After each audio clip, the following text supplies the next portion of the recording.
দেখেন একদম গরু অভাবে যে এই যে একদম একটা কৃষকের যেভাবে গরু ফালে একটা গরু বাইরে এভাবে বেঁধে রাখছি, ঠিক এভাবেই ইনশাল্লাহ এই গরু থেকে আমি বড় খামারি হতে চাই।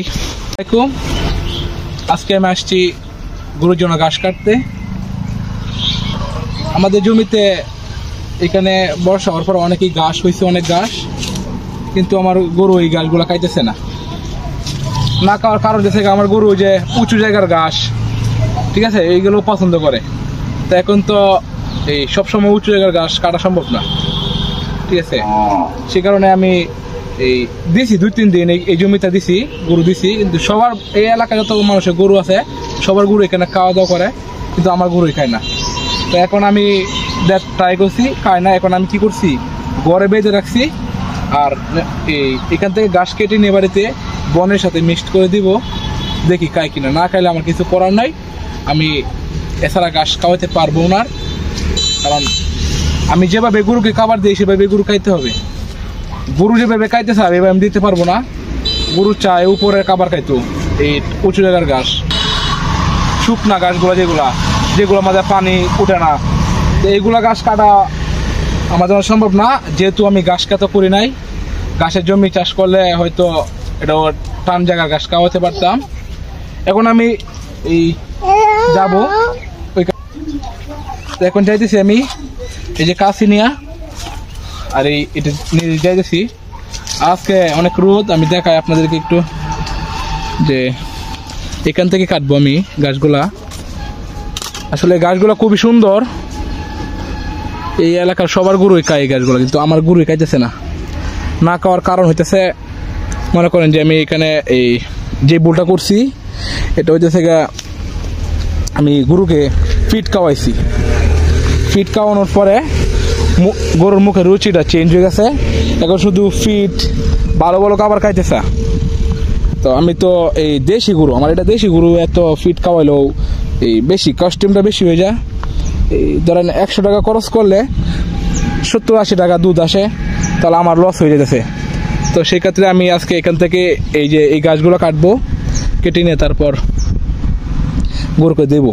1-2 দিন বেঁধে রাখলে সামনে মনে করেন দিয়ে রাখবো, তারপর ক্ষুধা লাগলে এমনি খাবে। গতকাল এই কেটে দিছিলাম এখান থেকে কিছু ঘাস, সেখানে কাটা আছে, তারপর খাইছি। তো আজকে আবার সে কারণে আজকে আবার আসলাম, দেখি।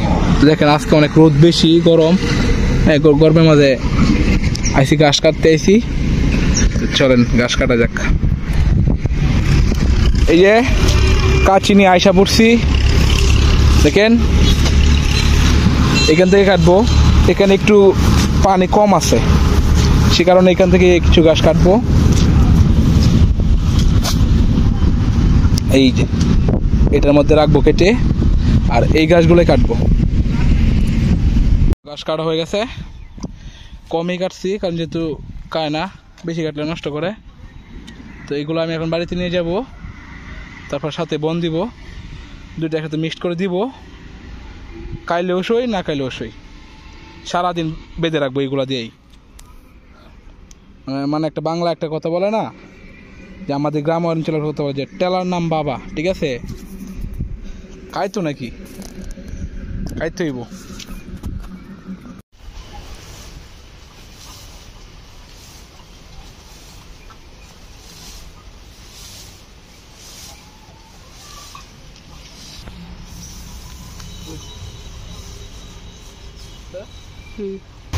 এখন বন দিয়া ঘাস ফুলে দিব, না এটা বলি ফুললে কেটে এসে বন দিয়ে কেটে ঘাস একসাথে মিক্সড করে দিব,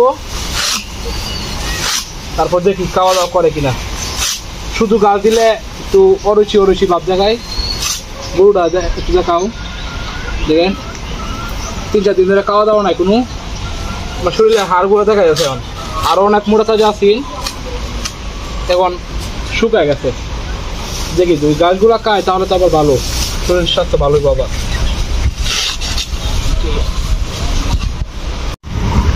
ঘাস আর বন একসাথে মিক্সড করে দিছি, এখন মোটামুটি খাইতেছে।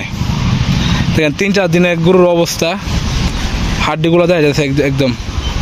তারপর কিছু করার নাই, আজকে যদি এগুলো না খাওয়া তা কালকে আবার দেন এগুলা। এই যে আমি এখান থেকে আর কিছু রাখছি ঘাস, এগুলো পরবর্তীতে দেওয়া হবে। আর এই যে বাছুর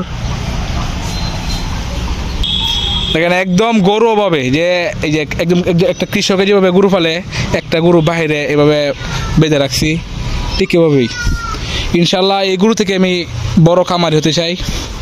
দোয়া করবেন, আমার স্বপ্ন আছে গরুর খামার করার।